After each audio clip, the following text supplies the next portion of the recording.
अगर पढ़ा हुआ याद नहीं रहता तो कमी तुम्हारी बुद्धि में नहीं, तुम्हारी एकाग्रता और चरित्र में है। आज की वाणी से वह अग्नि निकलेगी जो तुम्हारे दिमाग के जालों को जलाकर राख कर देगी। अगर अपनी बुद्धि को लोहे से फौलाद बनाना है तो इस चर्चा को अंत तक पीना होगा। तुम रोते हो कि तुम भूल जाते हो, तुम परेशान हो कि परीक्षा सिर पर है और दिमाग खाली है। ये हार मान लेने का समय नहीं है। विद्या तो माँ सरस्वती का प्रसाद है और प्रसाद लेने के लिए हाथ नहीं, हृदय साफ होना चाहिए।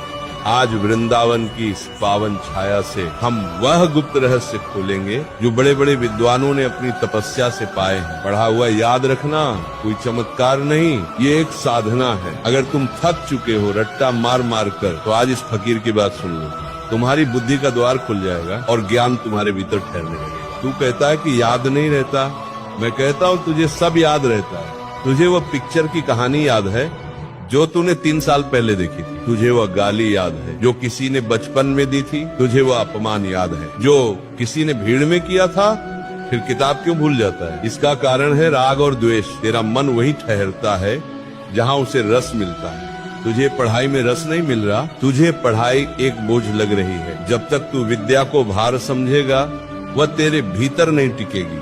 पहली शर्त सुन ले, बुद्धि को साफ कर। जैसे गंदे शीशे में सूरज की रोशनी नहीं दिखती, वैसे ही गंदे मन में सरस्वती का प्रकाश नहीं ठहरता।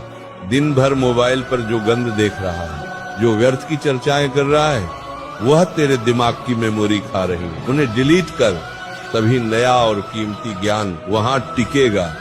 भगवान श्री कृष्ण गीता में कहा है, अभ्यास तु कौन्ते, तू एक बार पढ़कर विद्वान बनना चाहता है, नहीं बनेगा। विद्या तपस्या मांगती है, मंथन कर। जैसे दूध को मथने से मक्खन निकलता है, वैसे ही पढ़ने के बाद किताब बंद कर और आंखें मूंद कर सोच कि तूने क्या पढ़ा। उसे मन ही मन दोहरा, लिख कर देख। जो हाथ से पन्ने पर उतर जाता है वह बुद्धि में छप जाता है। तेरा हाथ तेरी बुद्धि का साथी होना चाहिए।